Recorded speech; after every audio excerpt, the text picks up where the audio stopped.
मेरी झोपड़ी के भाग आज खुल जाएंगे, राम आएंगे।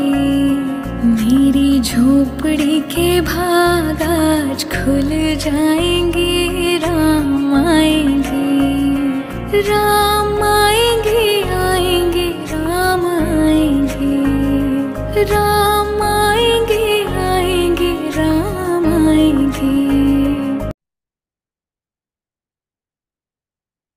ओम अज्ञानतिमिरान्धस्य ज्ञानाञ्जनशलाकया चक्षुरुन्मीलितं येन तस्मै श्रीगुरवे नमः। श्रीचैतन्यमनोभीष्टं स्थापितं येन भूतले स्वयं रूपा ददाति स्वापदान्तिकम्। वन्देऽहं श्रीगुरुं श्रीयुतापदकमलं श्रीगुरुं वैष्णवांश्च श्रीरूपं साग्रजाता सहगना रघुनाथान्वितं तं सजीवं साद्वैतं सावधूतं परिजनासहितं कृष्णचैतन्यदेवं श्री राधा कृष्ण पदां सहगना ललिता श्री विशाखान्वितांश्च।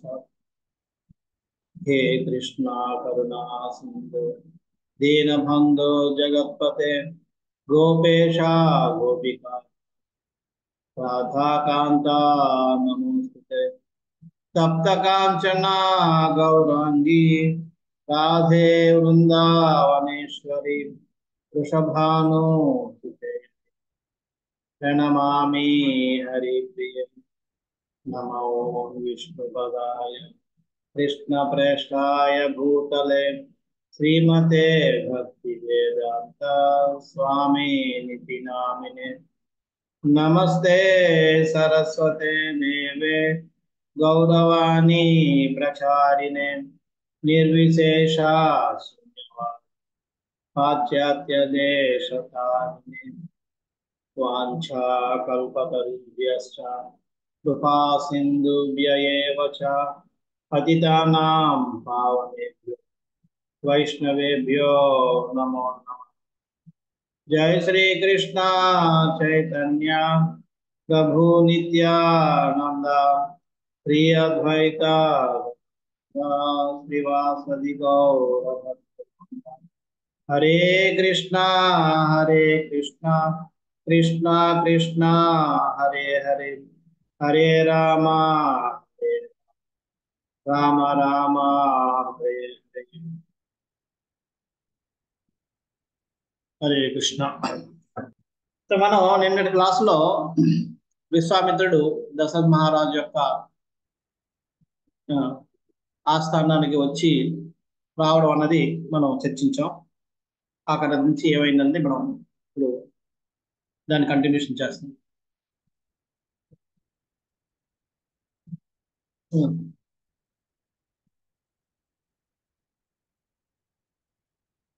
విశ్వామిత్రుడు దశరథ మహారాజు యొక్క ఆస్థానానికి వచ్చిన వెంటనే దశరథ మహారాజు లేచి నిలబడ్డాడు. లేచి నిలబడి ఆయనకి సాధారణంగా స్వాగతం పలికాడు. ఎదురెళ్ళి స్వాగతం పలికాడు. విశ్వామిత్రుని చూడగానే కుశల ప్రశ్నలు అడిగాడు. మీరు మానవ లోక కళ్యాణం కోసం సంకల్పిస్తున్న కర్మలన్నీ నిరాటంకంగా జరుగుతాయని నేను అనుకుంటున్నాను అంటే ఆ ప్రశ్నలు చూడండి, ఎవరికి ఎక్కడ ఎలా అడగాలో అలా అడగాలి. సాధువులు ఇప్పుడు కూడా ఇటువంటి ప్రశ్నలు అడగాలి. ఇక్కడ సాధువులకి ఇప్పుడు కూడా మీ పేరెంట్స్ ఎలా ఉన్నారు, లేదా మీ బ్రదర్స్ ఎలా ఉన్నారు, మీ సిస్టర్ ఇలా అడగదు. అది సాధువులకు అడగాల్సిన ప్రశ్నలు కావాలి. అంచేది ఇక్కడ ఈయన ఎక్కడ కూడా మీ ఆరోగ్యం ఎలాగుందని ఆయన అడగలే. ఎక్కడ అడుగుతున్నాడు, మీరు చేసే ప్రయత్నాలన్నీ కొనసాగుతున్నాయా లేవా? లోక కళ్యాణ, లోక ఉద్ధారణ కోసం మీరు చేసే ప్రయత్నాలన్నీ కూడా నిరాటంకంగా కొనసాగుతాయని అనుకుంటున్నాను. ఆ విధంగా ప్రశ్నిస్తాడు. అంతేకాకుండా ఆయన తన యొక్క సంతోషాన్ని వ్యక్తపరుస్తాడు. ఏ విధంగా అంటే ఇక్కడ చెప్తాడు, జనన మరణ చక్రాలు అధిగమించడానికి మీరు చేసిన ప్రయత్నాలు ఫలించుగాక. అంతేకాకుండా ఇక్కడ నేను ఉన్నదన్న చదువుతున్నాను. ఒక ఒక ఋషిని చూసినప్పుడు గృహస్థ ఏ విధంగా ఆనందపడాలి అంటే, ఒక ఋషి అంటే ఒక సాధువుని చేతికి అమృతవానం దొరికితే ఎంత ఆనందపడతారో, ఏ, ఎంత సంక్షోభం అంటే వర్షాలు లేవు, వర్షాలకి కరువు కాటకాలతో జనాలు చనిపోతున్నారు. ఆ సమయంలో వర్షం పడితే ఆ మనిషి ఏ విధంగా ఎంత ఆనందంగా ఉంటాడో ఆ విధంగా ఉండాలి. సంతానం లేని వాడికి సంతానం కలిగితే ఎంత ఆనందం పడతాడు. పోగొట్టుకున్నాను ఇంకా నాకు రాదు అన్న నిధి మళ్ళీ దొరికింది అనుకోండి, అప్పుడు ఆనందపడతాయి. ఈ విధంగా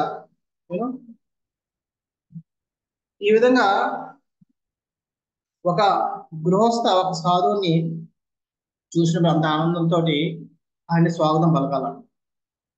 నాకు అంత ఆనందంగా ఉంది మిమ్మల్ని చూడడం అని చెప్పి దశరథుడు తన యొక్క ఆనందాన్ని వ్యక్తం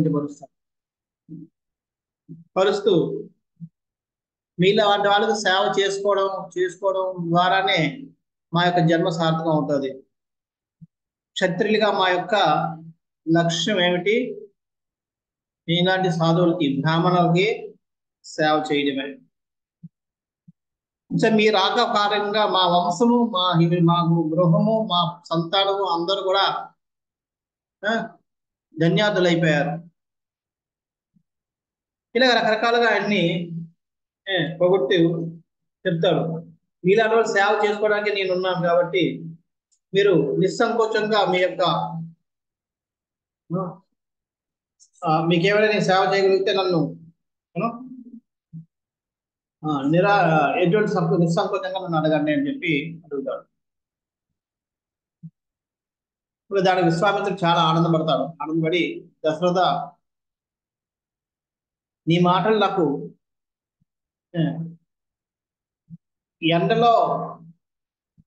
ఎండకి వాడిపోతున్న మనిషి మీద వర్షపు నీళ్ళు జరిగినట్టుగా ఉంది అని చెప్తాడు.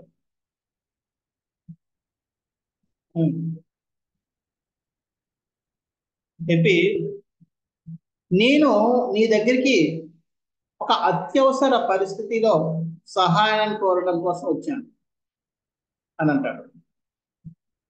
అనగానే దశరథుడు ఇంకా పొంగిపోతాడు. నిస్సంకోచంగా అడగండి, మీలాంటి వాళ్ళకి సాయం చేయడం కోసమే నేనున్నాను అంటాడు.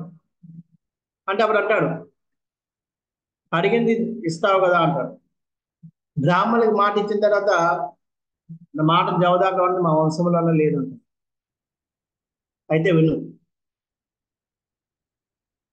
నువ్వు ఇందాక చెప్పినట్టుగా లోక కళ్యాణార్థం నేను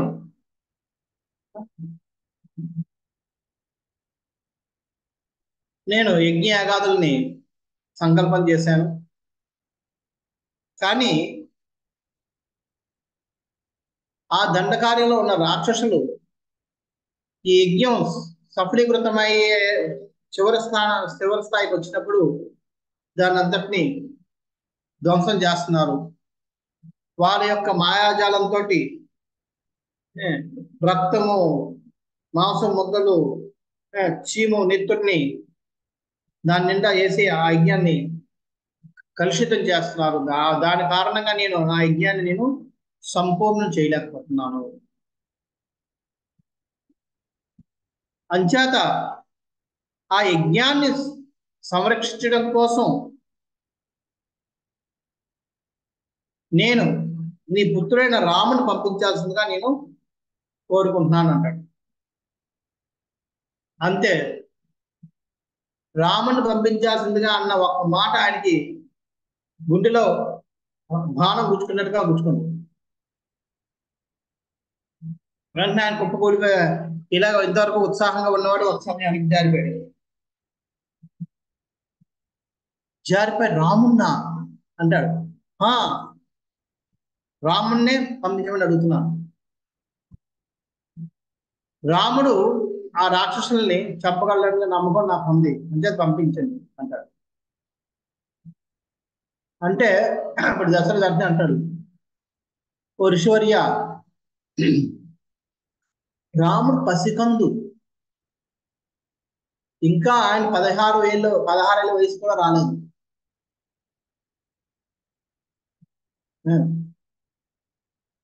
అటువంటి పసికందుని రాక్షసులు ఎలా ఎదుర్కోగలడు అని అంటాడు. అంటే అప్పుడు విశ్వామిత్రుడు దశరథ మహారాజు యొక్క భయాన్ని గ్రహించి అంటాడు, దశరథ, నాకు అర్థమైంది, నువ్వు రాముని యొక్క ప్రాణ రక్షణ కోసం భయపడుతున్నావు. నీకు నేను అభయం ఇస్తున్నాను. నువ్వు ఆయన కోసం చింతించాల్సిన అవసరం లేదు. నేనున్నంత వరకు రాముడికి ఎటువంటి అపాయం జరగదు. నన్ను నువ్వు పంపించని చెప్తాడు. అయినా సరే దశరథుడు చాలా అడ్డుగా ఊపుతున్నాడు. లేదు ఋషివర్య, రాముడు ఖచ్చితంగా మంచి విలుకారి, అంటే విలు విద్యలో నిష్ణాతుడు, అన్ని శాస్త్రాలు నేర్చినవాడు, ధర్మం ఏంటో అధర్మం ఏంటో తెలిసినవాడు, అందులో నిస్సంకోచం. కానీ ఏనాడు కూడా యుద్ధం అంటే ఏంటో చూడలేదు. యుద్ధం ఎలా యుద్ధం చేయాలి, ఎలా బాణాలు వేయాలి, శత్రువుని ఎలాగ అంచనా వేయాలని ఎప్పుడునాడు కూడా చూసి కని వెళ్ళి ఎరుగని పసికందు. అటువంటి వాడు డైరెక్ట్ గా వెళ్ళి రాక్షసులు ఎదుర్కోవడం అంటే అది సామాన్య విషయం కాదు. అంచేత నేను రాముని పంపించడానికి ఆలోచిస్తున్నాను. మీకు కావాలని నా సైన్యాన్ని పంపిస్తాను అంటాడు. అంటే దశరథ, నాకు కావాల్సింది రాముడు. నువ్వు నాకు మాట ఇచ్చావు కాబట్టి రాముని పంపించే ఒకటే మాట నచ్చు అంటాడు. అంటే దశరథుడు అంటాడు, మీకు ఏమి అభ్యంతరం లేకపోతే నేను ఒక విషయం తెలుసుకోవాలనుకుంటున్నాను. ఏమిటంటే, ఎవరు ఆ రాక్షసులు? ఎవరు మీకు మీ యజ్ఞాన్ని ధ్వంసం చేస్తున్న రాక్షసులు ఎవరో మీకు తెలుసుకోవచ్చా అంటారు. అంటే దానికే ఉంది, రాక్షస రాజు అయిన రావణాసురునికి అనుయాయులు, వాళ్ళిద్దరి పేర్లు మారీచా, సుబాహు అంటాడు. అనగానే ఇంకంతే దశరథుడు చెమటగా కార్చేస్తున్నాడు. రావణుడా అంటాడు. రావణాసురుడితో పెట్టుకున్నవాడు ఆత్మహత్య ప్రయత్నం చేసిన దాంతో సమానం. మీకు తెలియందా ఋషివర్య, దేవతలు లాంటి వాళ్ళే ఆయనతో యుద్ధం చేయలేక ఆయనకి దాసోహం అయిపోయారు. మానవ మాత్రుడైన రాముడు ఏం చేయగలడు? అందులో రాముడు పసికందు. నేను దీన్ని అంగీకరించలేను, నేను రాముడిని పంపించలేను అంటాడు. దశరథ, మరోసారి ఆలోచించుకో. నువ్వు నాకు మాట ఇచ్చావు, రాముని పంపించావా అని సూటిగా అడుగుతాడు. ఇచ్చిన మాట తప్పకూడదన్న బాధతోటి రాముడు దశరథ అంటాడు, ఋషివర్య, మీకు కావాల్సింది ఆ రాక్షసుని చంపడమే కదా. నేను స్వయం వస్తాను, నేను నా మొత్తం సైన్యంతో వస్తాను, వచ్చి మీ యజ్ఞాన్ని నేను కాపాడుతాను, యజ్ఞం సంపూర్ణమయ్యేటట్టుగా చేస్తాను. మీరు దానికోసం ఎటువంటి ఆ అభ్యంతరం కానీ ఎటువంటి సంకోచం కానీ పెట్టుకోవద్దు. నేను స్వయం వచ్చి మీకు కాపలాగా మీ యజ్ఞం సంపూర్ణ అయ్యేటట్టు చేస్తాను అంటాడు. అంటే విశ్వామిత్రుడు అంటాడు, నాకు కావాల్సింది రాముడు, నువ్వు రాముని పంపిస్తావా పంపించవా అంటాడు. అంటే దశరథుడు చెప్తాడు, రాముడు నా ప్రాణం, రాముడు లేని నేను బతకలేను. అంచేత రాముడు లేకుండా బతకకుండా రాముడు లేని విషయం విని నేను చనిపోయే కంటే రాముడు ఉంటుండగానే నేను ప్రాణం విడిచడానికి రెడీ అవుతున్నాను. అంచేత నేను ఉంటుండగా రాముడు నేను పంపించలేను అనగానే ఇంకా విశ్వామిత్రుడికి అప్పటికే కోపం ఆయన. అవునా? అంతే కూర్చుని లేస్తాడు. కోరి మూర్ఖుడా, బ్రాహ్మణునికి ఇచ్చిన మాటను తప్పిన దుష్టుడు నువ్వు నరకలోకాలకు పోతావు చూసుకో. నీ వంశం తాలూకా పరువును మొత్తాన్ని నువ్వు నాశనం చేస్తున్నావు. నీ వంశంలో ఇంతవరకు కూడా బ్రాహ్మణులు ఇచ్చిన మాటను తప్పిన వాడు లేడు. నీ వంశ ప్రతిష్ట మొత్తాన్ని నువ్వు నాశనం చేస్తున్నావు. అంతేకాదు, నువ్వు చేసిన ఈ ఒక్క కార్యం వల్ల నీ వంశస్థులు అందరూ పూర్వీకులందరూ కూడా నరకలోకానికి వెళ్ళిపోతారు. అటువంటి గొప్ప ఘోరానికి నువ్వు పాల్పడుతున్నావు. మరోసారి ఆలోచించుకో, లేదంటే నేను ఇప్పుడే నిన్ను శపిస్తానని చెప్పి ఆయన కోదిరేపుడి వైపే ఊగిపోతుంటాడు విశ్వామిత్రుడు. ఇదంతా అక్కడ పక్కన ఉన్న వశిష్ఠుడు చూస్తున్నాడు. వశిష్ఠుడు దశరథుని పక్కకు తీసుకెళ్తాడు. తీసుకెళ్ళి చెప్తాడు,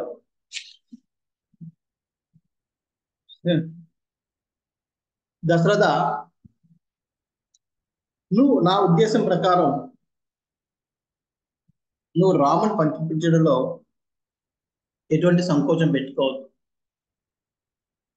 విశ్వామిత్రుడు కూడా ఒకప్పుడు గొప్ప రాజు.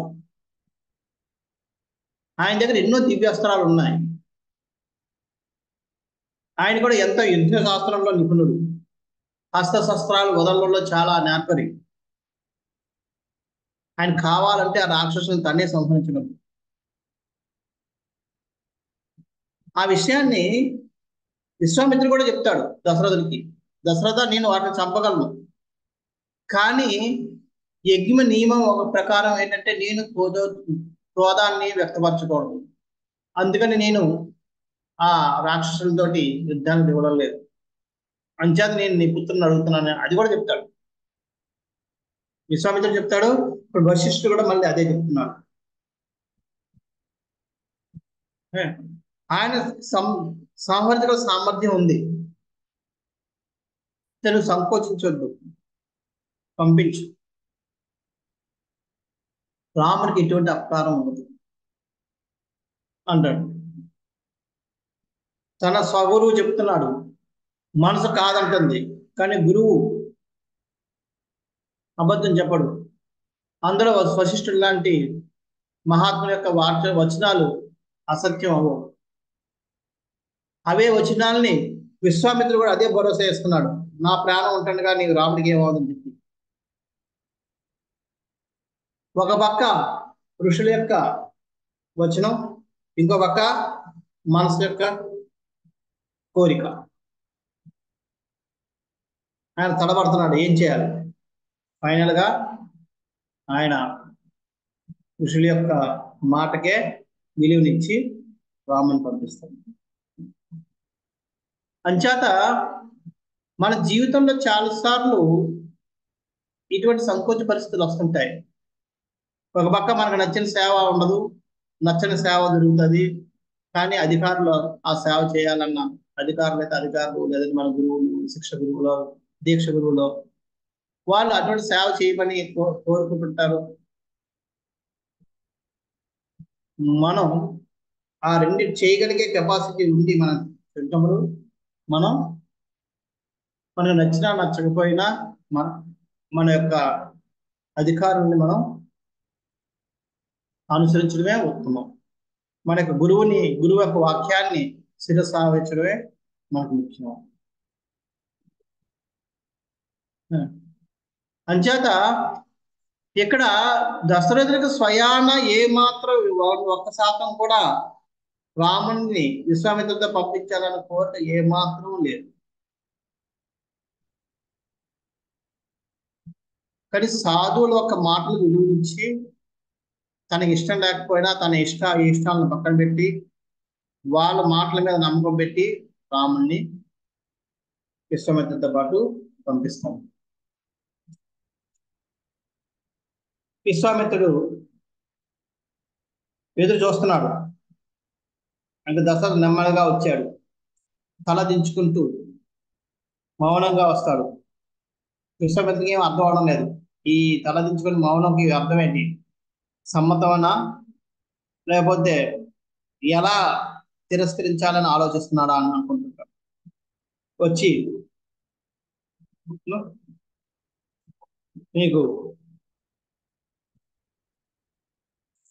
మీతో పాటు నా గురువు నా ఎవరు పుత్రుని నేను పంపిస్తున్నా చెప్పి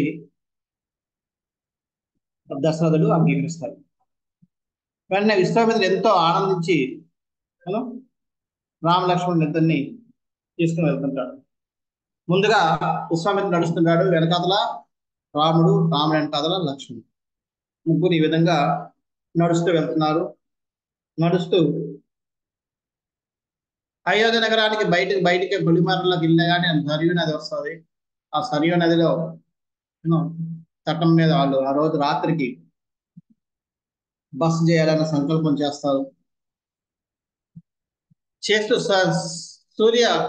సంధ్యావందనం చేసేటప్పుడు చెప్తాడు విశ్వామిత్రుడు, నాయన రామ, నువ్వు లక్ష్మణుడు వెళ్ళి ఈ సరైన నదిలో స్నానం చేసి రండి. మీకు నేను ఒక బల అతి బల అనే 2 మంత్రాలు నేను మీకు ఇచ్చి మీకు ఉపదేశం చేస్తాను. వాటి ప్రభావం వల్ల మీ ఎందుకు వృద్ధాప్యం కానీ అలసట కానీ మీ దరిదాపుల్లోకి రావు అని చెప్తారు. అన్నట్టుగానే వాళ్ళిద్దరు స్నానం చేసి వస్తారు. వాళ్ళిద్దరుగా మంత్రోపదేశం చేస్తారు. చేసిన తర్వాత ఆ రోజు రాత్రి అక్కడే వాళ్ళు గడిపి వాళ్ళు నెక్స్ట్ డే ఉదయాన్ని సరియు దాటి బయలుదేరారు. సో దారిలో రాముడు విశ్వామిత్రుని ఎన్నో వెళ్ళిన ప్రతి ప్రదేశం తాలూకా గొప్పతనం, ఈ ప్రదేశం ఏంటి, ఈ నది ఏంటి, ఈ నది తాలూకా మహాత్మ్యం ఏంటి, ఈ ప్రదేశానికి ఎలాగ ఉంది, ఈ ప్రదేశం అలాగే ఉంది, ఇలా రకరకాల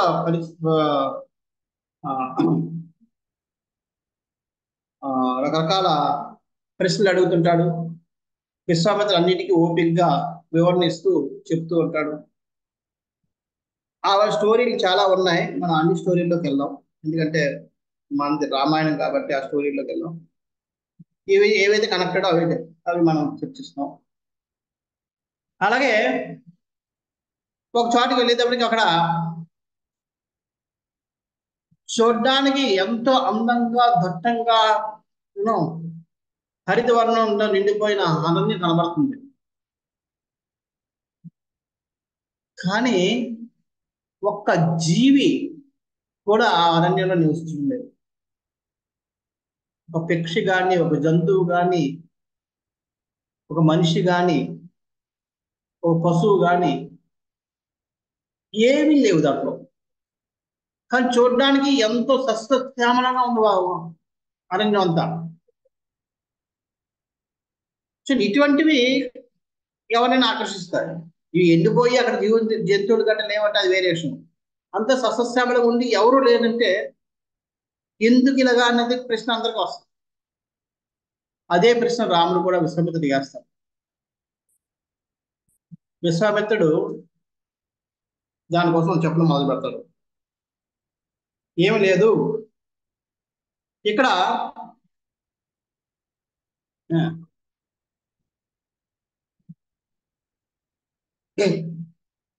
తాటకి అనే ఒక రాక్షసి ఉంటుంది. ఆమె వృత్రాసురుని యొక్క కుమార్తె.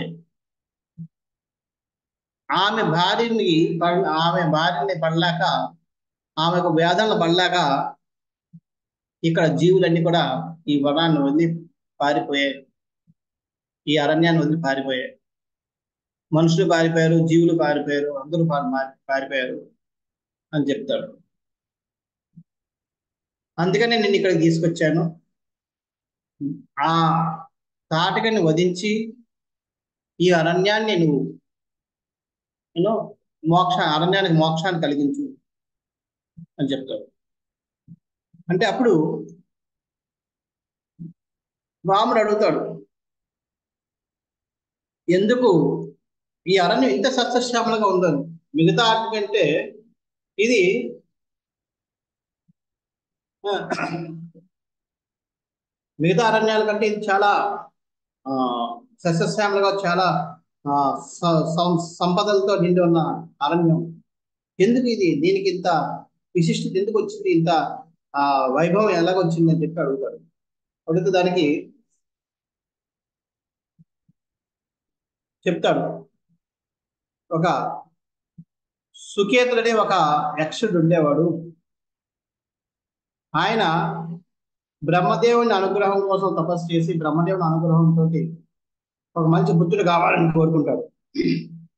కానీ బ్రహ్మదేవుడు ఆయనకి ఒక కుమార్తెని ప్రసాదిస్తాడు. కానీ ఆ కుమార్తె అయినప్పటికీ కూడా ఆమె ఎంతో సత్యవంతురాలు, చాలా అందమైన బాలిక. అయితే ఆయనకి జంబుడి కుమారుడైన సునందునికి సుందుడు అనే ఆయనకి ఇచ్చి పెళ్లి వివాహం చేస్తారు. సుందుడు తాటకి ఇద్దరికి కూడా మారీచుడనే రాక్షసుడు పుడతాడు. ఎవరైతే నా యజ్ఞాన్ని కూడా అపవిత్రం చేస్తున్నాడో ఆ రాక్షసుడు, ఆ మారీచుడు తల్లి తండ్రి అందరితోటి కలిపి సుఖం సాధిస్తూ ఉన్నాడు. కానీ ఒకసారి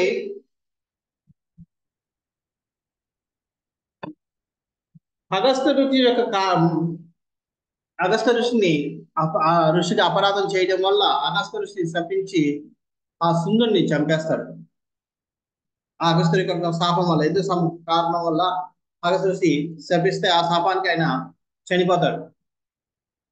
సుందుడు అంటే తండ్రి, తాటికి ఒక భర్త. అది చూసి తాటకి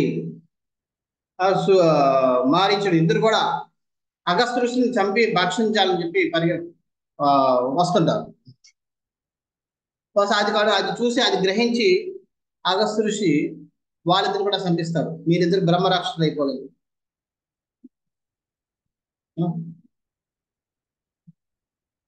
వాళ్ళిద్దరు కూడా బ్రహ్మరాక్షసులు అయిపోయారు. తాటికి తన యొక్క సౌందర్య రూపాన్ని కోల్పోయింది, వికృత రూపంలో మారిపోయింది. దాంతో ఆ కోపంతో, అగస్త్య ఋషి మీద ఉన్న కోపంతో అక్కడ ఉన్న ఋషులందరినీ వేధించడం మొదలుపెట్టింది. ఋషులందరూ కూడా ఆ అడవి నుంచి పారిపోయారు. తర్వాత జంతువులు కూడా వేధించడం మొదలుపెట్టింది. సో ఈ విధంగా అందరూ కూడా ఆ ప్రదేశాన్ని విడిచి వెళ్ళిపోయారు. రామ అంచేత ఆమెకి ఇప్పుడు అమాయకులను కూడా శిక్షించడం అలవాటు అయిపోయింది. అంత దుష్టురాలుగా మారిపోయింది. పూర్వం పాతకాలంలో క్రోధంతో ఉంది, ఆ క్రోధం ఇప్పుడు ద్వేషంగా మారింది. ఎవరైనా సంతోషంగా ఉంటే, ఎవరైనా ఆనందంగా ఉంటే చూడలేని దుష్టురాలుగా మారిపోయింది. నిర్మం అంతా దుష్టస్వభావంతో నిండిపోయింది ఆ శరీరం అంతా. అంచేత ఆమెని నువ్వు స్త్రీ అని ఆలోచించి క్షమాభిక్ష పెట్టడానికి, అదే ఆమెను విడిచిపెట్టడానికి ఆలోచించద్దు. తక్షణమే ఆమె రాగానే ఆమెని వధించు అని చెప్తాడు. చెప్పగానే రాముడు అంటాడు, నేను మీతో పాటు వస్తున్నప్పుడు మా నాన్నగారు ఒక మాట చెప్పారు, రామ ఈ రోజు నుంచి విశ్వామిత్రుడు వాడు మళ్ళీ నువ్వు వెనక్కి వచ్చే వరకు విశ్వామిత్రుడు ఏం చెప్తే అది చెయ్యి, ఆయన మాటను జవదాటవద్దు అని చెప్పారు. అంచేత మా నాన్నగారి మాట కట్టుబడుతూ నీ మాటని నేను శిరసావహిస్తాను, మీరు అన్నట్టుగానే నీ తాటకిని సంహరిస్తాను అని చెప్పారు. వీళ్ళు ఇలా చర్చించుకుంటున్న సమయంలో అక్కడ ఆ అడవిలోంచి ఘోరమైన అంటే శూన్యంలో ఉంచుకోవడం ఒక సౌండ్ వస్తుంది. ఆ సౌండ్ ఎంతో అంటే వీళ్ళు ఖచ్చితంగా అడవి దగ్గరికి వెళ్తున్నారు. దాదాపుకి వెళ్ళి అక్కడికి ఆ హోరు, ఆ శూన్యం తల హోరు ఉన్నట్టుంది. అది చాలా భయంకరంగా ఉంది ఆ శబ్దం. ఆ శబ్దాన్ని వింటేనే భయం వస్తుంది. ఇప్పుడు రాత్రి కూడా మనకి కొన్ని ఒక రకమైన సౌండ్ వస్తుంది. ఆ సౌండ్ మనకి భయంకరం. అది వినబడుతుంది. వినబడేటప్పటికి విశ్వామిత్రుడు అంటాడు, నువ్వు రెడీగా ఉండు, ఏ క్షణమైనా తాటికి రావచ్చు అంటాడు. అంటే ఇప్పుడు తాటికి ఎక్కడుందో చూపించడం కోసం ఏం చేస్తాడంటే రాముడు తన ధనస్సును తీసి గట్టిగా లాగి ఆ తాడును వదులుతాడు. జస్ట్ ఖాళీ ధనస్సు, బాణం ఉండదు. లాగి వదలగానే ఆ అది తాడు ఇలా కొట్టుకుంటుంది. ఆ కొట్టుకునే శబ్దానికి ఎంత శబ్దం అంటే అది అంటే అప్పుడు చూడండి, అప్పుడు ఒక ఆయుధాలు అంత గట్టిగా ఉండేవి, వంచడం కూడా కష్టం. అందుకనే ఆ తాళ్ళు అంత చుట్టూ ఉండేవి కాబట్టి అలా లాగితేనే అది సౌండ్ అంత సౌండ్ చేసేవి. అందుకని ఇప్పుడు చూడండి, ఇప్పుడు మనం మనం గమనించవచ్చు, గిటార్లు ఇవన్నీ కూడా తాళ్ళే ఆ ఊగడం వల్లే వస్తుంది సౌండ్, అవును కదా. వీణ కానీ ఇవన్నీ కూడా మనం ఇలా వీడితే అవి టైట్ గా లాగు ఉన్నాయి కాబట్టి అది ప్రకంపడం వల్ల మనకు సౌండ్ వస్తుంది. సో అదే విధంగా ఈ బాణాలు ధనుసులన్నీ కూడా ధనుసులన్నీ అంత గట్టిగా ఉండేది, దాన్ని అలాగా గట్టిగా వంచి కట్టేవారు కాబట్టి లాగా టైట్ గా ఉండేది. దాన్ని ఇలా ముట్టుకోగలిగితే చాలు ఆ సౌండ్ వచ్చేది. ఆ సౌండ్ లాగి వదిలేటప్పుడు ఆ సౌండ్ కి దేవతలందరూ కూడా చూస్తున్నారు. దేవతలు చాలా ఆనందపడ్డారు. ఎందుకంటే విశ్వామిత్రుడు రాముడిని అరణ్యానికి తీసుకొచ్చాడు. తీసుకురావడం వల్ల ఆయన దుష్ట సంహారం అంటే రాక్షసులు సంహరించబోతున్నాడు, కొంత భారం తగ్గించబోతున్నాడు అన్న ఆనందంతో వాళ్ళందరూ కూడా రాముడు ఏ విధంగా తన వీరత్వాన్ని ప్రదర్శించబోతున్నాడు, ఎందుకంటే ఇంతవరకు లేదు, మొట్టమొదటిసారిగా ఆయన ప్రదర్శన చేయబోతున్నారు. వాళ్ళందరూ చూస్తున్నారు. వాళ్ళందరూ కూడా ఈ శబ్దానికి భయపడి పారిపోయారు, ఏదో ప్రళయం వచ్చేస్తుంది అంటారు, అంత గట్టి శబ్దం వచ్చింది. ఆ శబ్దం తాటికి కూడా ఉంది. తాటికి ఎక్కడో ఉంది, కానీ ఎవడు నా దగ్గరకు వచ్చి నా దరిదాపుల్లో ఇలాంటి సౌండ్ చేసేవాడు ఎవడు అని చెప్పి అది కూడా భరించలేదు. అంటే ఎవరు కూడా తనని ఏ విధంగా కూడా ఛాలెంజ్ చేయడానికి లేదు, ఏ విధంగా కూడా తన దగ్గర దాపుల్లో రాకూడదు మంచిది. అది ఈర్ష స్వభావం ఉన్న వాళ్ళ లక్షణం. ఈర్ష స్వభావం ఉన్న వాళ్ళకి అపకారం చేయలేకపోయినా వేరే వాడు బాగున్నాడన్నా సరే సహించలేరు. అంటే ఇప్పుడు నేను బంగారం బిజినెస్ చేస్తాను, ఇంకో బిజినెస్ చేస్తాడు, నాలో ఈర్షభావం ఉంటే వేరే బిజినెస్ నా బిజినెస్ సంబంధం లేదండి, ఆయన సరే అంత ఎక్కువ సంపాదిస్తున్నానంటే నేను ఆ బిజినెస్ ఎలాగో పోవాలనే కోరుకుంటాను, ఆ పోయేటట్టు చేస్తుంటాం. ఈర్ష స్వభావం ఉన్న వాళ్ళకి లక్షణం. తాటికి ఈర్ష స్వభావంతో నిండిపోయిన వ్యక్తి. అందుకే విశ్వామిత్రుడు తాటిని వధించమని చెప్తాడు. ఈర్షా స్వభావంలో ఉన్న ఒక పరిహారం ఏంటి? మరణ శిక్ష.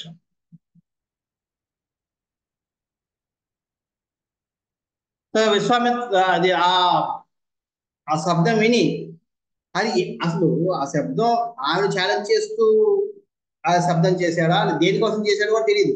అసలు ఆ శబ్దం ఎవడు చేశాడు, ఎంత నన్ను డిస్టర్బ్ చేసి అన్న దాంట్లోనే వచ్చేసింది తప్ప అది తన కోసం చేశారా, అది వేరే కోసం చేశారా ఆలోచన కూడా లేదా.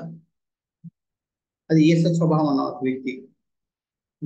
ఈర్ష్య స్వభావం ఉన్న వ్యక్తి ఏంటంటే తనకు సంబంధం ఉందా లేదా, తనలో ఇన్వాల్వ్మెంట్ ఉందా లేదా చూడు, ఎవడు కూడా దాన్ని మించుకో. అటువంటి స్వభావం ఎవరు తనకంటే గొప్పవాలంటే సహించలేడు. అది మంచి త్వాటికి ఆ స్వభావం ఉంది కాబట్టి ఆమెని వధించమని విశ్వామిత్రుడు చెప్తాడు.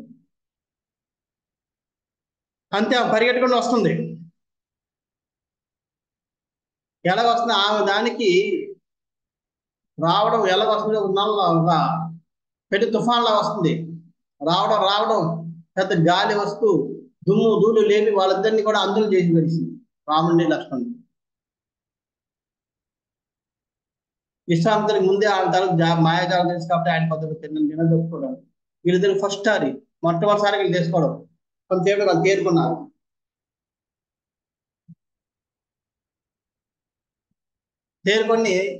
తేరుకునేటప్పటికల్లా ఆమె రాళ్ల వర్షం వీళ్ళ మీద కురిపిస్తుంది. వెంటనే తేరుకుని రాముడు బాణం మీద బాణం వేస్తున్నాడు. ఎంత ఫాస్ట్గా వేస్తున్నాడంటే ఆయన బాణం ఇలాగే ఉందట, అంటే కనబడుతుంది అంటే అంత ఫాస్ట్ గా బాణాలు వేస్తున్నాడు.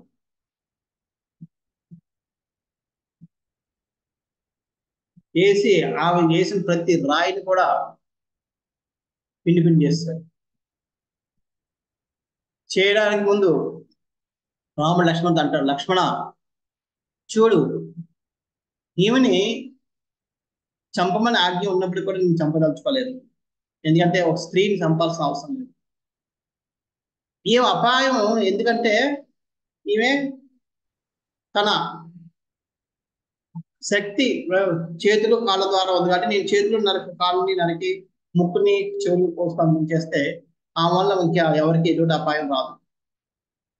అంచేత నేను వాటిని నరికి వేసి వదిలేస్తాను అని చెప్తాడు. కానీ ఎప్పుడైతే ఈ రాళ్ళన్నింటినీ ఆయన చెదగొట్టాడో, అంటే మొత్తం ముక్కలు చేస్తాడో ఆమె ఇంకా కోపపోయాడు. ఇక మాయాజాలం ప్రదర్శిస్తుంటారు. మాయాజాలంతో కనబడకుండా అక్కడి నుంచి రాళ్ళు చెట్లు పుట్లు అవి ఎదుర్కొన్నది పని చేస్తుంది.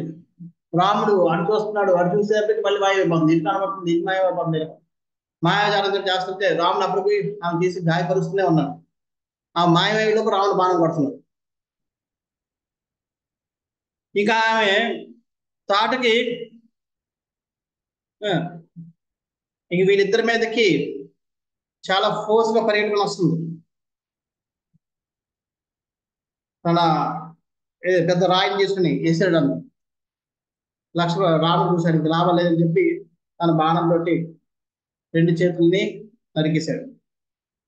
అదే అదనంగా చూసుకుని లక్ష్మణుడు కూడా తన కత్తి తీసి ఆ యొక్క ముక్కు చెవులు కోసి పడేశాడు.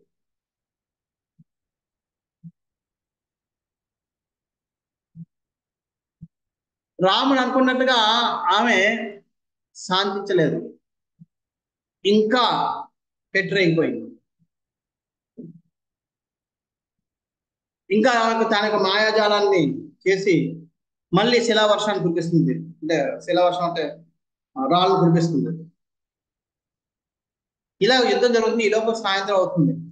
విశ్వామిత్రుడు చెప్పాడు, రామ, నేను ఆల్రెడీ నీకు చెప్పాను, స్త్రీ అని నువ్వు అపేక్షించద్దు. ఆమె ఈర్షా స్వభావంతో నిండిన ఒక దుష్ట స్త్రీ. ఇటువంటి వాళ్ళని చంపడం ప్రాబ్లం కాదు. ఎందుకంటే ఇంతకు ముందు కూడా స్త్రీలను చంపిన నైజం ఉంది.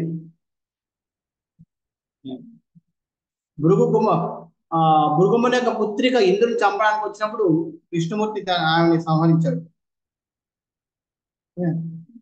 అలాగే ఇంద్రుడు చెప్తారు,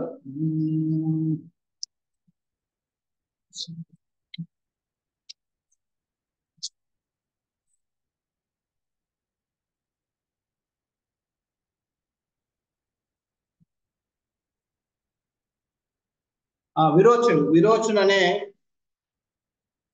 విరోచన కుమార్తె భూదేవిని ఇబ్బంది పెట్టడానికి వచ్చినప్పుడు ఆమెని ఇంద్రుడు చంపిస్తాడు. అంచేత దుష్ట స్త్రీల్ని సంహరించడం సమ్మతమే కాబట్టి నువ్వు ఆలోచించండి. దానికి తోడు ఇప్పుడు సంధ్యా సమయంలో రాక్షసులకు ప్రభావం పెరిగిపోతుంది. అంచేత నువ్వు ఆలోచించకుండా వెంటనే తక్షణమే తాటికిని సంహరించుంటాడు. అనగానే రాముడు ఎంతో ప్రశాంతంగా ఆమెని తాటికను చూస్తూ ఆమెను సంహరించాలనే లక్ష్యంతో మనసుని నిగ్రహించుకొని బంగారంతో చేయబడిన ఒక బాణాన్ని తీసి ఎక్కిపెట్టి కొడతాడు.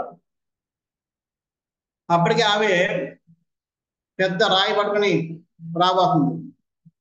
ఆ వచ్చిన దానికంటే ఇంకా వేగంతో కొట్టిన బాణం వెళ్ళి తాటిక హృదయంలో గుచ్చుకుని తాటిని సంహరిస్తుంది.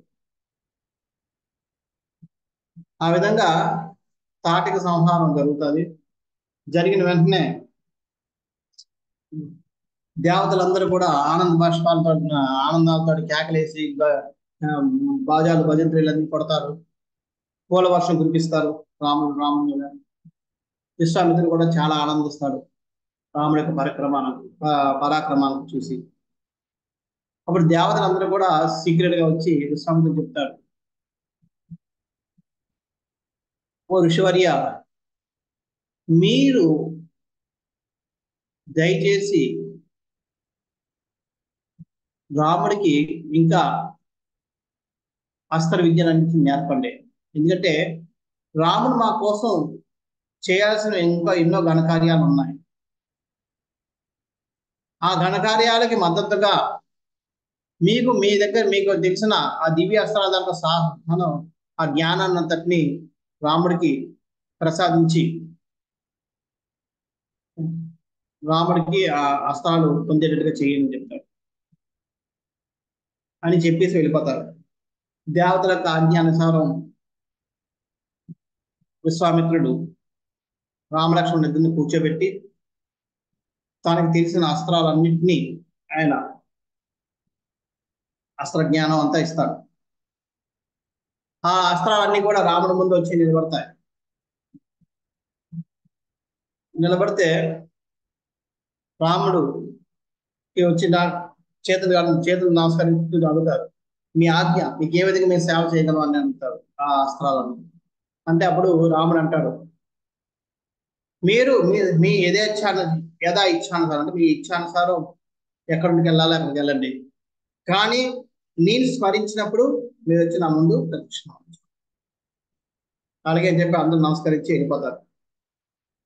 వెళ్ళిపోయిన తర్వాత మళ్ళీ విశ్వామిత్రుడు వచ్చి రాముడు వచ్చి విశ్వామిత్రుడు కాళ్ళు పట్టుకుని కాళ్ళని మసాజ్ చేస్తూ, ఓ ఋషుల్లో ఉత్తముడైన ఉత్తమ,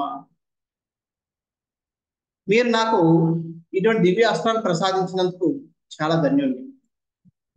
కానీ నాదొక కోరిక ఉంది, మన్నించాలని నేను నిర్ణయించుకుంటున్నాను. అనగానే విశ్వామిత్రుడు ఏమిటి నాయన అన్నాడు. అడిగితే, మీరు ఈ అస్త్రాన్ని ప్రయోగించడం ఎలాగా అస్త్రాలకు ఇచ్చారు, దాంతోపాటు ఆ అస్త్రాలను మళ్ళీ ఎలాగ నేను వెనక్కి తీసుకునే మంత్రాలను కూడా నాకు ఉపదేశించండి అని చెప్పి. దానికి విశ్వామిత్రుడు చాలా ఆనందపడిపోతాడు.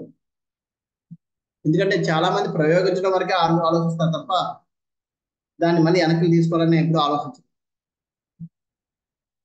ఆనందపడిపోయి, నువ్వు ఇటువంటి అస్త్రాలను పొందడానికి యోగ్యుడైన వాడివి,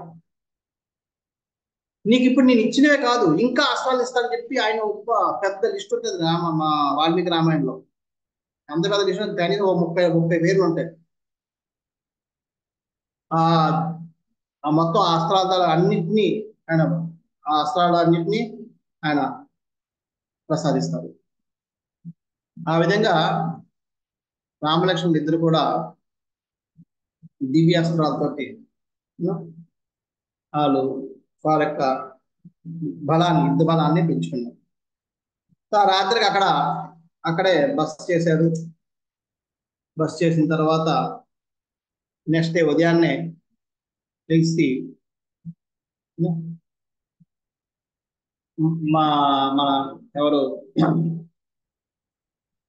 విశ్వామిత్రుని యొక్క ఆశ్రమైన సిద్ధాశ్రమానికి వెళ్ళారు. అక్కడికి వెళ్ళగానే ఆ సిద్ధాశ్రమం కోసం అడుగుతాడు. ఆ జగ పేరు సిద్ధాశ్రమం, విశ్వామిత్రుడు ఉండే జగ. రాముడు సిద్ధాశ్రమం చాలా ప్రత్యేకత ఏంటి అని అడిగితే అప్పుడు చెప్తాడు, ఈ సిద్ధాశ్రమం దగ్గరే వామనుడు వచ్చి తపస్సు చేసుకుంటుండేవాడు. ఆయన దగ్గరికి కశ్యపుని వచ్చి, కశ్యపునియే అతిథి, వీళ్ళిద్దరు కూడా వచ్చి వామన దేవుణ్ణి ప్రార్థించి ఆయన్ని ప్రసన్న చేసుకొని వారి పుత్రుడుగా జన్మ తీసుకోమని వేడుకుంటాడు. వాళ్ళ యొక్క కోరిక అనుసారమే ఆయన వాళ్ళిద్దరికి పుత్రులుగా పుట్టి బలి మహారాజుని ఇచ్చేస్తాడు. ఆయన తపస్సు చేసిన జగ ప్రదేశమే సిద్ధాశ్రమం అని చెప్పి చెప్తాడు. ఆ విధంగా చెప్పి ఆయన అక్కడి నుంచి తన ఆశ్రమానికి తీసుకెళ్తాడు.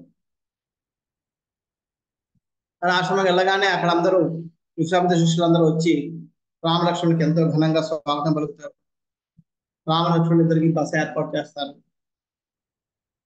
మరుసటి రోజు ఉదయాన్నే వాళ్ళిద్దరు స్నానాలు చేసిన అయిపోయాక విశ్వామిత్రుడు చెప్తాడు, నేను నా యజ్ఞాన్ని నేను ప్రారంభిస్తున్నాను. ఇది 7 రోజుల యజ్ఞం. 6 రోజుల వరకు ఎటువంటి ప్రాబ్లం లేదు. 7వ రోజు మాత్రం ప్రాబ్లం వస్తుంది. అయినా సరే మీరు అప్రమత్తంగా నా యజ్ఞ స్థలాన్ని మొత్తాన్ని మీరు కాపలా కాయని అని చెప్పి చెప్తాడు. దానికి రాముడు, మీరు నిశ్చింతగా మీ యజ్ఞాన్ని ప్రారంభించండి, మేమిద్దరం మీ యజ్ఞానికి ఎటువంటి ఆటంకం లేకుండా పరిరక్షిస్తాం అని చెప్పి చెప్తాడు. విశ్వామిత్రుడికి రాముడు ఎవరో తెలుసు కాబట్టి ఆయన మాట మీద సంపూర్ణ విశ్వాసంతో తన యజ్ఞాన్ని మొదలు పెడతాడు. రామలక్ష్మణుడు ఇద్దరు కూడా వాళ్ళు బాణాల మీద విల్లుల మీద బాణాలు పెట్టి అటు ఇటు కాపలా కాస్తూ చూస్తూ ఉన్నారు. అలాగే 6 రోజులు అయిపోయాయి. 7వ రోజు కూడా సగం అయిపోయింది. ఇంకా ఆఖరి క్షణంలో ముగుస్తుంది అన్న సమయంలో దట్టమైన మేఘాలు కమ్ముకుంటూ వస్తున్నాయి. సడన్ గా మేఘం అంతా మారిపోయింది. కారు చీకటి కమ్ముకుంటుంది చుట్టూ. రామలక్ష్మణుడి ఇద్దరికి ఏం కనబడలేదు. ఏంటి అకాల మేఘాలు, అవి కూడా సామాన్య మేఘాలుగా కనబడడం లేదు. ఇంత కారు చీకటి ఎలాగైపోయింది ఒక్కసారిగా అని. అంతే, నవ్వులు వినబడుతున్నాయి. పైనుంచి మాంసం ముద్దలు, రక్తం అన్ని పడుతున్నాయి. వెంటనే రామలక్ష్మణుడు ఇద్దరు చూశారు. అంటే వెంటనే వాళ్ళు బాణాలు వేసి బాణాలతో పాటు ఒక జాలీలా తయారు చేసేసారు పైన ఆ యజ్ఞ స్థలం మీద. అదే వాళ్ళు ఎన్ని కోసులు ఏవి కూడా ఒకటి కూడా కింద పడడం లేదు. అది చూసి వాళ్ళిద్దరికి ఎవరు మారీచ శుభం, అది చూసి విశ్వామిత్రుడు అంటాడు, రామ ఇదే నేను చెప్పిన మారీచ సుబాహుల తాలూకా కార్యం. వాళ్ళు చేస్తారు. వాళ్ళు ఎలాగా చేసి ప్రతిసారి వచ్చి మా యజ్ఞాన్ని ధ్వంసం చేస్తున్నారు. నువ్వు దాన్ని ఆపగలిగావు, కానీ వాళ్ళు ఇప్పుడు వస్తారు, వచ్చి నేను మా యజ్ఞాన్ని ధ్వంసం చేయడానికి వస్తారు, వాళ్ళు ఎదుర్కోవాలని చెప్తాడు. ఆయన చెప్పే లోపే వాళ్ళిద్దరూ వస్తారు. ఇద్దరు నవ్వుకుంటూ వికృతుని ఆకారంతో నిలబడతారు. ఇద్దరు ఆ ఆకారాన్ని చూడగానే రామలక్ష్మణుల యొక్క రోమాలు నిక్కపుచ్చుకుంటాయి. నీకు నిక్కపుచ్చుకోకపోతాయి, అంత భయంకరంగా ఉన్నారు వాళ్ళు. రాముడు అంటాడు, లక్ష్మణ వీళ్ళలో ఒకరిని నేను చంపదలుచుకోలేదు, ఎందుకంటే వీళ్ళ దానికి అవసరం నాకు ఉంది భవిష్యత్తులో. అంచేత ఒకరిని వదిలేస్తాను, ఒకరిని చంపుతాను, చూడు నా ప్రదాహం అని చెప్పి ఆయన రాముడు ఒక బాణం వేస్తాడు. వేసి మారీచుని కొడతాడు. మారీచుడు ఆ తాకిడికి 100 యోజనాలు అంటే 800 మైళ్ళు, అంటే 1200 కిలోమీటర్లు దగ్గర దగ్గర 1200 కిలోమీటర్ల దూరంలో వెళ్ళి ఎగిరి పడి సముద్రం మధ్యలో పడతాడు. చావడు. ఇంకొక బాణంతో సుబాహుని సుబాహుని వధిస్తాడు. అక్కడ యుద్ధం పెద్ద ఏం జరగదు. వాళ్ళిద్దరు కూడా వెంటనే వాళ్ళిద్దరిని సంహరించేస్తారు. అది చూసి ఇంకా అక్కడ ఉన్న ఋషులు అందరూ కూడా ఎంత ఆనందంతో రామ లక్ష్మణునికి ఎన్నో ఆశీస్సులు ఇస్తారు. వాళ్ళ యొక్క ఆనందాన్ని వ్యక్తపరుస్తారు, ఆలింగనం చేసుకుంటారు. విశ్వామిత్రుడు కూడా చాలా ఆనందపడతాడు. అప్పుడు రామ లక్ష్మణుడు అడుగు అది తెలుసుకున్నాక పక్కనున్న అప్పటి వరకు ఈ మారీచ సుబాహుల యొక్క వాళ్ళ యొక్క అరాచకాలను పడలేక పారిపోయి అక్కడి నుంచి వెళ్ళిపోయిన ఋషులందరూ కూడా మళ్ళీ వెనక్కి వచ్చేస్తున్నారు. వాళ్ళందరూ వచ్చి రామ లక్ష్మణునికి ఆశీర్వదిస్తారు. అలాగే కొన్ని రోజులు జరిగిన తర్వాత అప్పుడు రాముడు అడుగుతాడు విశ్వామిత్రుడిని, విశ్వామిత్రుడే కాకుండా మిగతా ఋషులందరినీ, నాకు తెలిసి నేను చూస్తున్న దాని ప్రకారం ఇక మీద నీ ప్రాంతానికి ఎటువంటి రాక్షసుల బారి లేదని అనుకుంటున్నాను, తలుస్తున్నాను. అంచేత మీ అందరూ నిస్సంకోచంగా ఎటువంటి భయం లేకుండా ప్రశాంతంగా మీ యొక్క కార్యక్రమాలు కొనసాగించండి.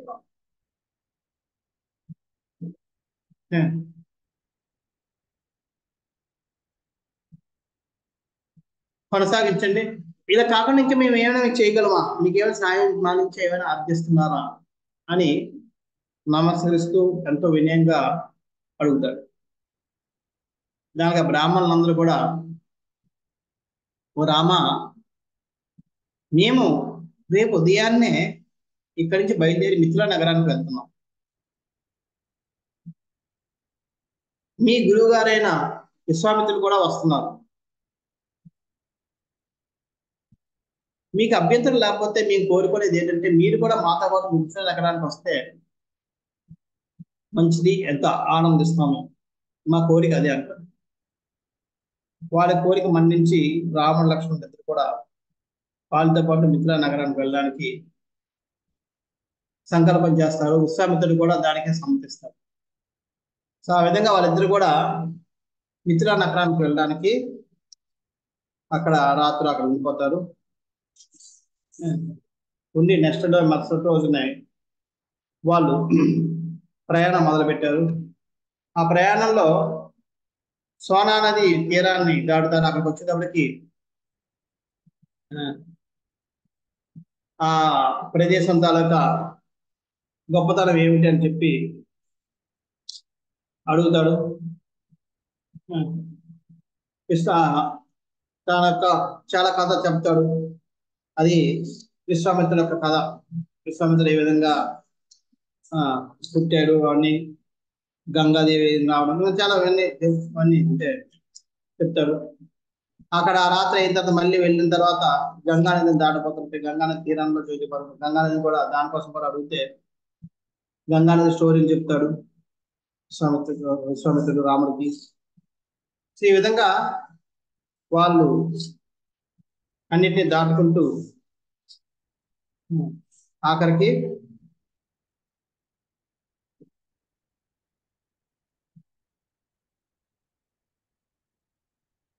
వాళ్ళు మిథిలా నగరానికి చేరుకుంటారు. మిథిలా నగరానికి చేరుకున్న తర్వాత ఏం జరిగిందని మనం మళ్ళీ వచ్చే క్లాస్లో చూద్దాం. హరే కృష్ణ. ఎవరికైనా ఏమైనా ప్రశ్నలు ఉన్నాయని చర్చించుదాం.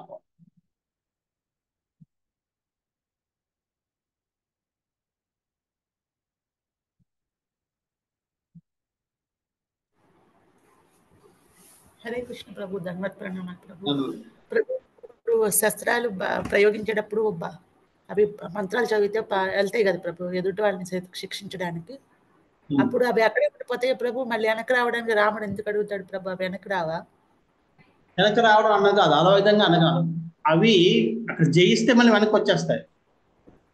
కానీ వెనక్కి పిలవాలి అంటే ప్రయోగించేశాడు, మళ్ళీ వెనక్కి తీసుకోడు. అర్థమైంది కదా?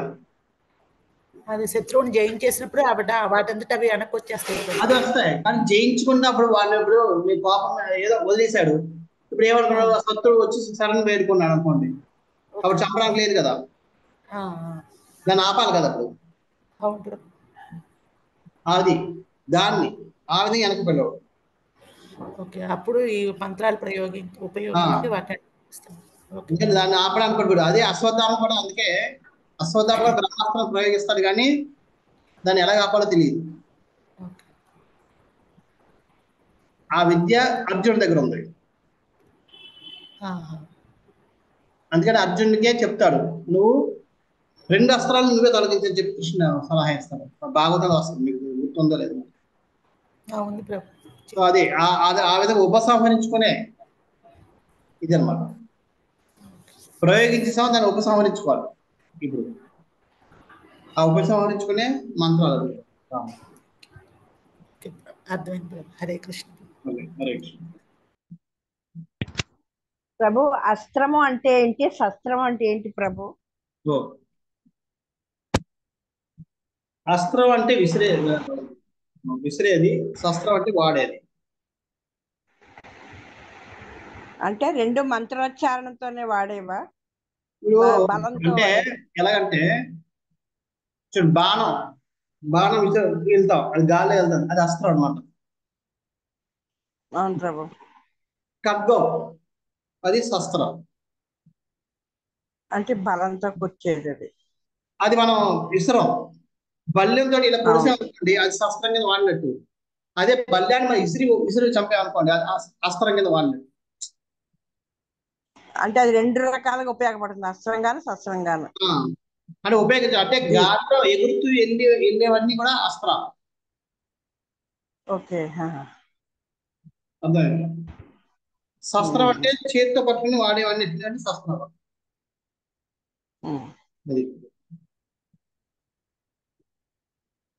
Thank you Prabhu.